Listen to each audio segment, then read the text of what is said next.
mai pranzato con due persone nude. Potrebbe essere eccitante.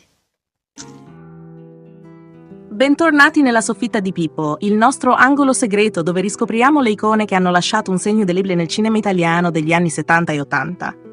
Oggi ci addentriamo in una storia intensa, struggente e tremendamente umana.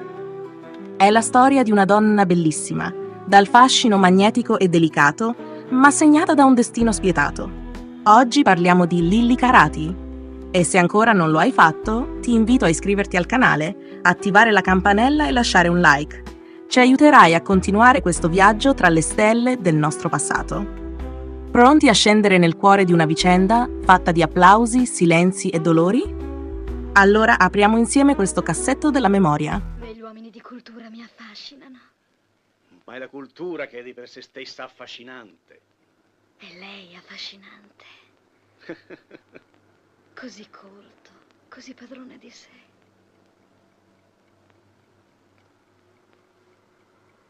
Sta guardando i miei pantaloni? Mamma dice che mi stanno bene. Non dico di no, stanno benissimo. Lei crede? Beh, probabilmente sono pratici per una giovane donna come lei, abituata alla cultura, alla circolazione, appunto, delle idee. La prego, continui. Ogni volta che lei dice la parola cultura mi fa venire i brividi. Cultura? Mia cara, cultura. Dietro lo pseudonimo accattivante di Lilli Carati si nascondeva Ileana Caravati, nata a Varese il 23 settembre 1956. Il suo nome fu trasformato in un'etichetta da palcoscenico, scelta da un produttore che riteneva Caravati troppo lombardo. Il nuovo nome fu pensato per piacere, per vendere, per colpire. E da lì iniziò un percorso tanto fulminante quanto tormentato. E io sono Simona. Che fai, Simone? Studio. E tu? Guido. Vieni, ti do un passaggio. A 19 anni, dopo aver frequentato una scuola per indossatrici, arrivò seconda a Miss Italia nel 1974. Tra i giurati c'era Franco Cristaldi, che colse subito la potenza visiva della ragazza e le offrì una parte in Di che segno sei? Di Sergio Corbucci, dove interpretò una delle ballerine nell'episodio con Adriano Celentano e Mariangela Melato. L'anno dopo era già protagonista della commedia scolastica La professoressa di scienze naturali, 1976, accanto ad Alvaro Vitali, diretta da Michele Massimo Tarantini.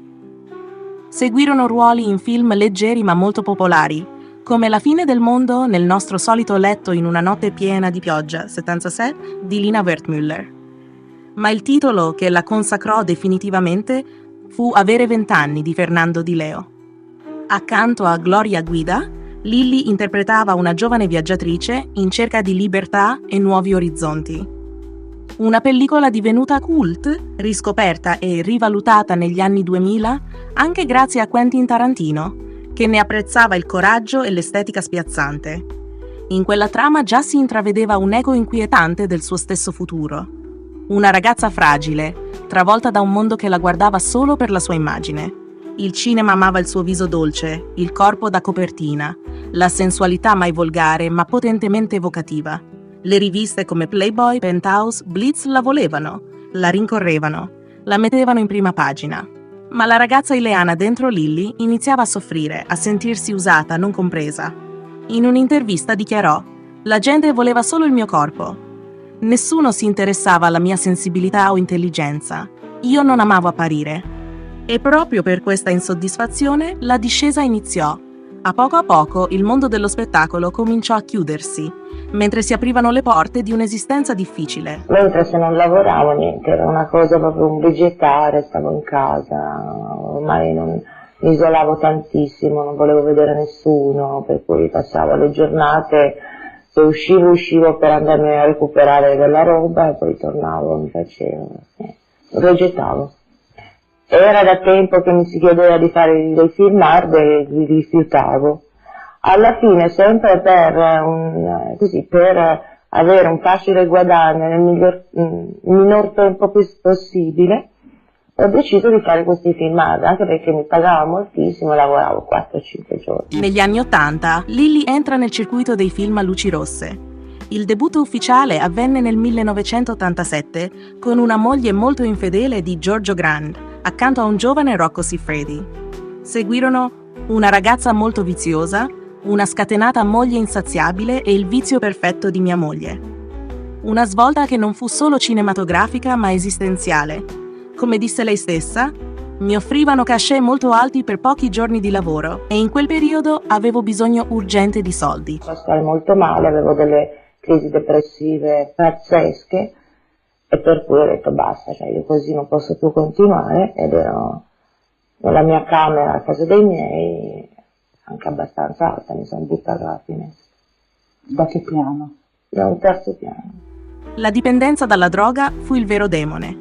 La Carati raccontava di aver cominciato con le sostanze leggere nei primi anni 70, in ambienti dove era considerato normale, quasi parte del costume. Ma il passo verso l'eroina fu breve. Un viaggio in Thailandia durante le feste di Natale accelerò tutto. Disse: mi facevo di tutto. Eroina, cocaina. Ero diventato una schiava. Durante gli anni più bui tentò anche il suicidio e venne arrestata per possesso di droga. Dopo quel periodo drammatico fu accolta nella comunità Saman, fondata da Mauro Rostagno.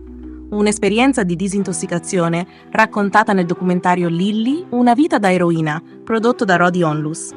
Un racconto sincero, delicato, ma anche spietato nella sua verità. La voce cominciava a girare nell'ambiente, per cui i produttori avevano anche un po' paura a interpellarmi, a chiamarmi, perché avevano sempre il timore che io potessi lasciare il set da un momento all'altro, o che potessi non presentarmi la mattina, o comunque arrivare con ore di ritardo.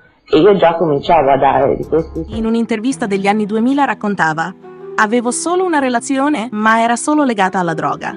Stavamo insieme solo per farci. Nessun sentimento, nessun legame vero. Un'esistenza disgregata, schiacciata dal peso di un'identità scenica che ormai non le apparteneva più. Tu avevi delle relazioni amorose con qualcuno? Avevi un ragazzo, avevi qualcuno? No, ultimamente avevo solo un rapporto che però era un rapporto esclusivamente legato alla roba, nel senso che vivevo con questo ragazzo che anche lui si faceva, non avevamo però nessun tipo di rapporto né sessuale né sentimentale, stavamo solo insieme, ci svegliavamo insieme, ci facevamo insieme, andavamo a comprare la roba insieme, cioè ma era comunque solo un fatto legato alla roba, non avevamo nessun altro tipo di scambio tra di noi. Nel 2011 avrebbe dovuto tornare sul set, dopo 24 anni di assenza, per il film La fiaba di Dorian di Luigi Pastore. Ma un male terribile e un tumore al cervello le impedì di proseguire. Affrontò varie operazioni e cure, ma la malattia non le diede tregua. Lilli Carati si spense il 21 ottobre 2014 in una struttura sanitaria di Besano, all'età di 58 anni. Una fine silenziosa dopo una vita fragorosa. Abbandonata dai riflettori, dai produttori che un tempo la inseguivano, ma che sparirono quando non rappresentava più un business. Eppure, tra le pieghe del cinema, qualcosa di lei resta. I fotogrammi di avere 20 anni la immortalano in tutta la sua freschezza, in quella bellezza autentica e sfuggente che il tempo non può scolorire. In una delle sue ultime interviste dichiarò: «Il passato mi lascia indifferente, ma voglio dire a chiunque legga queste parole, non bisogna mollare mai. E se ce l'ho fatta io, che le ho provate tutte, potete farcela anche voi». Mentre giravi quelle scene, quali erano? Avevi delle sensazioni? Ma no, ero talmente fatta veramente che non, cioè per me non, erano quei momenti di vuoto totale per cui non me ne rendevo conto, cioè, c'ero ma non c'ero, sicuramente non c'ero io, non ero presente, non ero cosciente, non ero. Un messaggio potente e sincero che oggi vogliamo onorare. Ciao Lilli, con te se n'è andato un pezzo di cinema, di sogno e di verità. Se questo video ti è piaciuto, lascia un like e condividilo. Scrivimi nei commenti cosa pensi della storia di Lilli Carati e dimmi quale altra attrice vorresti vedere protagonista di una prossima puntata. Iscriviti alla Soffitta di Pippo e attiva la campanella per non perderti nessuna delle nostre esplorazioni nel mondo delle dive del passato. Ci vediamo presto, sempre qui, nella Soffitta.